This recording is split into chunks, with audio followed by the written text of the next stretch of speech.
Welcome to the Learning Pines YouTube. We hope this video helps. You should have the watch snug and skin contact good. That matters for sensors. Once done, wake the display and press the digital crown to find the heart app. Tap it to start a live measurement. Hold your arm steady and relaxed so the green or red LEDs get a clean signal. You'll see the current beats per minute appear within seconds.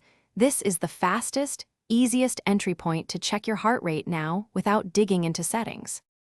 Now that you've got a live BPM on screen, swipe down or across to reveal resting, walking average, and recovery numbers. These give context beyond the instant value. If you plan to exercise, start a workout, Apple Watch records continuous heart rate for better trends and averages. Make sure the watch band fits securely during movement to avoid spikes from motion artifacts. Once you review a specific reading, tap it to see the timestamp and whether the sensor reported good signal quality. To finish, open the Health app on your iPhone and look under Heart to review trends, averages, and exported data.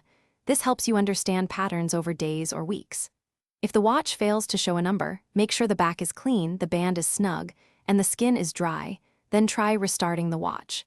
If issues persist, update watchOS and pair again or contact support. One quick fix is reseating the band and trying another measurement after a minute of rest. Thanks for watching. Consider subscribing if we helped you.